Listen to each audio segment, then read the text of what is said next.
मोक्षदायक पुण्य क्षेत्रों का वर्णन, काल विशेष में विभिन्न नदियों के जल में स्नान के उत्तम फल का निर्देश तथा तीर्थों में पाप से बचे रहने की चेतावनी।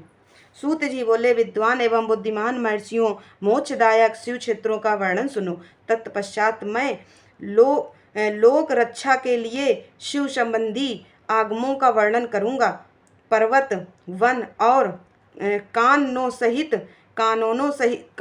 सहित इस पृथ्वी का विस्तार 5 करोड़ योजन है। भगवान शिव की आज्ञा से पृथ्वी संपूर्ण जगत को धारण करके स्थित है। भगवान शिव ने भूतल पर विभिन्न स्थानों में वहाँ के निवासियों को कृपा पूर्वक मोक्ष देने के लिए शिव क्षेत्र का निर्माण किया है। कुछ क्षेत्र ऐसे हैं जिन्हें देवताओं तथा ऋषियों ने अपना वास स्थान बनाकर अनुग्रहित किया है, इसलिए उनमें तीर्थत्व प्रकट हो गया है। तथा अन्य बहुत से तीर्थ क्षेत्र ऐसे हैं जो लोगों की रक्षा के लिए स्वयं प्रादुर्भूत हुए हैं।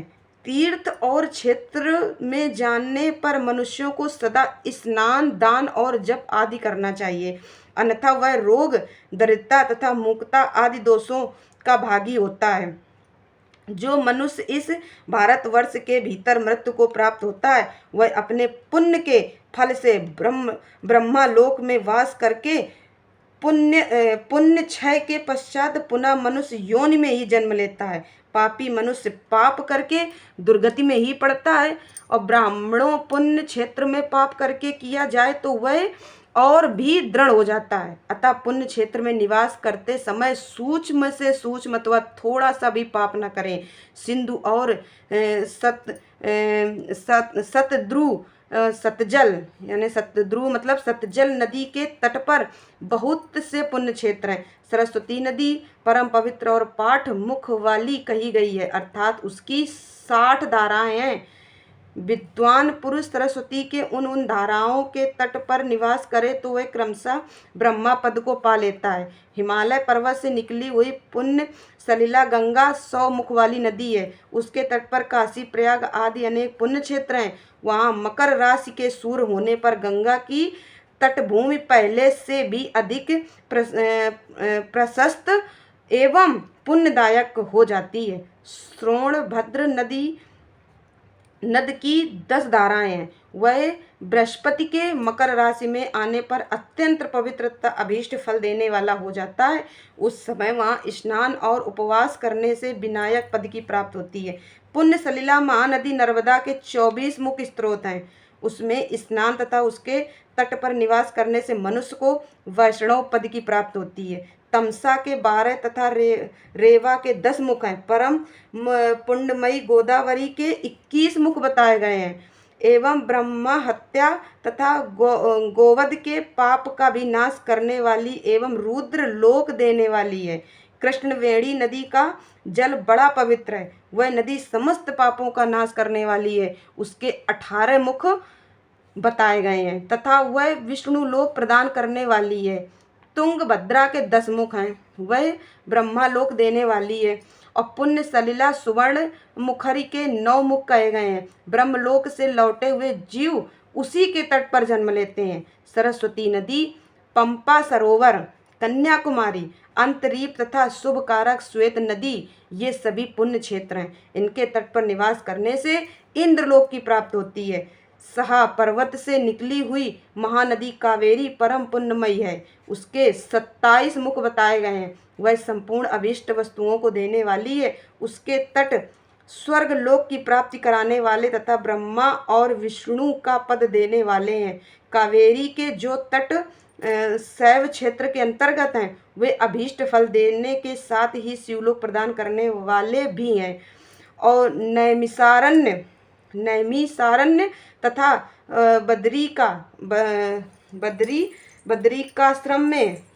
बद्रिकाश्रम में सूर्य और बृहस्पति के मेष राशि में आने पर यदि स्नान करें तो उस समय वहाँ किए हुए स्नान पूजन आदि को ब्रह्मा लोक की भी प्राप्ति कराने वाला जानना चाहिए। सिंह और कर्क राशि में सूर्य की संक्रांति होने पर सिंधु नदी में किया हुआ स्नान तथा केदार तीर्थ के जल का पान एवं स्नान ज्ञानदायक माना गया है। जब बृहस्पति और सिंह राशि में स्थित हो उस समय सिंह की संक्रांति से युक्त भाद्रपद मास में यदि गोदावरी के जल में स्नान किया जाए तो वह शिवलोक की प्राप्ति कराने वाला होता है। ऐसा पूर्व काल में स्वयं भगवान शिव ने कहा था। जब सूर्य और बृहस्पति कन्या राशि में स्थित हो तब यमुना और सोनभद्र में स्नान करें। वह स्नान धर्मराज तथा गणेश जी के लोक में महान भोग प्रदान कराने वाला होता है। यह महर्षियों की मान्यता है। जब सूर्य और बृहस्पति तुला राशि में स्थित हो उस समय कावेरी नदी में स्नान करें। वह स्नान भगवान विष्णु के वचन की महिमा से संपूर्ण विष्ट वस्तुओं को देने वाला माना गया है। जब सूर्य और बृहस्पति वृश्चिक राशि पर आ जाए तब मार्गशीर्ष मतलब अगहन के महीने में नर्मदा में स्नान करने से श्री विष्णु लोक की प्राप्ति हो सकती है। सूर्य और बृहस्पति के धनु राशि में स्थित होने पर सुवर्णमुखी नदी में किया हुआ स्नान शिवलोक प्रदान कराने वाला होता है। जैसा कि ब्रह्मा जी का वचन है, जब सूर्य और बृहस्पति मकर राशि में स्थित हो उस समय माघ मास में गंगा जी के जल में स्नान करना चाहिए। ब्रह्मा जी का कथन है कि वह स्नान शिवलोक की प्राप्ति कराने वाला होता है। शिवलोक के पश्चात ब्रह्मा और विष्णु के स्थानों में सुख भोगने पर अंत में मनुष्यों को ज्ञान की प्राप्ति हो जाती है। माघ मास में तथा सूर्य के कुंभ राशि में स्थित होने पर फागुन मास में गंगा जी के तट पर किया हुआ श्राद्ध पिंड दान अथवा तिलोदक मतलब काले तिल का दान पिता और नाना दोनों कुलों के पितरों की अनेकों पीढ़ियों का उद्धार करने वाला माना गया है। सूर्य और बृहस्पति जब मीन राशि में स्थित हो तब कृष्णवेणी नदी में किए गए स्नान की ऋषियों ने प्रशंसा की है। उन महीनों में पूर्वोक्त तीर्थों में किया हुआ स्नान इंद्र पद की प्राप्ति कराने वाला होता है। विद्वान पुरुष गंगा अथवा कावेरी नदी का आश्रय लेकर तीर्थवास करे। ऐसा करने से तत्काल किए हुए पाप का निश्चय ही नाश हो जाता है। रुद्र लोक प्रदान करने वाले बहुत से क्षेत्र हैं। ताम्रपर्णी और वेगवती ये दोनों नदियां ब्रह्मलोक की प्राप्ति रूप फल देने वाली हैं। इन दोनों के तट पर कितने ही स्वर्गदायक क्षेत्र हैं। इन दोनों के मध्य में बहुत से पुण्यप्रद क्षेत्र हैं। वहाँ निवास करने वाला विद्वान पुरुष वैसे फल का भागी होता है। सदाचार उत्तम वृत्ति तथा श्रद्धावना के साथ अपनी श्रद्धावन के साथ उनमें दया भाव रखते हुए विद्वान पुरुषों को तीर्थ में निवास करना चाहिए, अन्यथा उसका फल नहीं मिलता। पुण्य क्षेत्र में किया हुआ थोड़ा सा पुण्य भी अनेक प्रकार से वृद्धि को प्राप्त होता है तथा वहाँ किया हुआ छोटा सा पाप भी महान हो जाता है।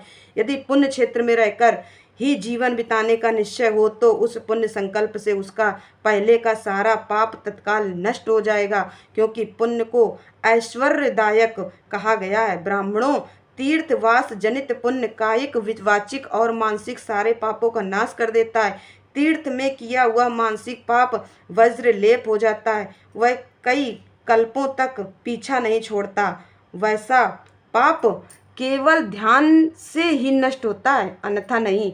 वाचिक पाप जप से तथा कायिक पाप शरीर को सुखाने जैसे कठोर तप से नष्ट होता है। अतः सुख चाहने वाले पुरुष को देवताओं की पूजा करते और ब्राह्मणों को दान देते हुए पाप से बचकर ही तीर्थ में निवास करना चाहिए।